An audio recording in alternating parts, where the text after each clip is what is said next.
ঢাকায় নিযুক্ত বিভিন্ন দেশের রাষ্ট্রদূত, হাই কমিশনার সহ জাতিসংঘ এবং বিভিন্ন সংস্থার প্রধানদের সঙ্গে বৈঠক করেছেন পররাষ্ট্র উপদেষ্টা মোহাম্মদ তৌহিদ হোসেন। এ বিষয়ে পররাষ্ট্র মন্ত্রণালয়ে সাংবাদিকদের ব্রিফ করছেন তিনি। আমরা সরাসরি চলে যাচ্ছি সেখানে। প্রিয় নম্বর সেট করে বিকাশে সেন্ড মানি করুন ফ্রি।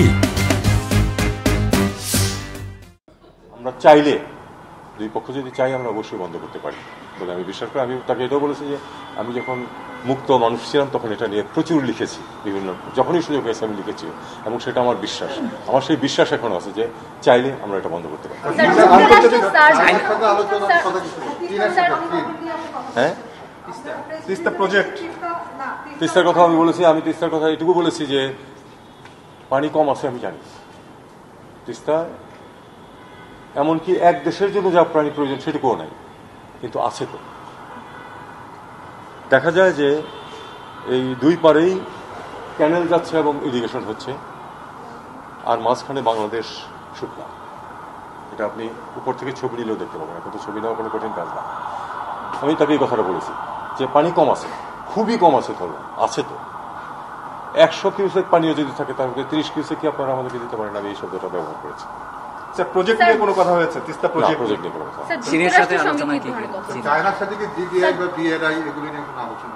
না, বিআরআই নিয়ে কোনো কথা হয় এরকম না।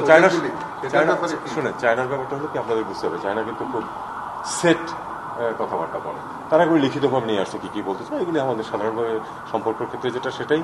এবং আমিও তাদেরকে জানিয়েছি যাদের যেসব কনসার্ন আছে তাদের আপনি এই তাইওয়ান বলেন বা তিব্বত বলেন, এটা নিয়ে বাংলাদেশ সবসময় তাদেরকে আনুষ্ঠানিক সমর্থন দিয়ে আসতেছে এবং এখনো একই অবস্থানে বাংলাদেশ আছে সবসময়।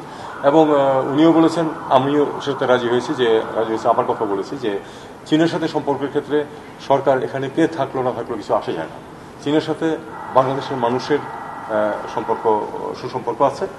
আমি এটাও বলেছি যে আসলেই বাংলাদেশের মানুষ চীনকে পজিটিভ দৃষ্টিতে দেখে। কাজেই সরকার পরিবর্তন হোক আর যাই হোক, কালকে এক সরকার ছিল, আজকে আমরা আছি, কিন্তু আমাদের পরে আরেকটা সরকার আসবে। চীনের সাথে সম্পর্ক সবসময় ভালো থাকবে, আমরা সেটাকে গুরুত্ব দিই। আমরা চাই যে চীন, উনি বলেছেন এবার যে $2 বিলিয়ন সমান লোকাল কারেন্সির কথা উনি বলেছেন।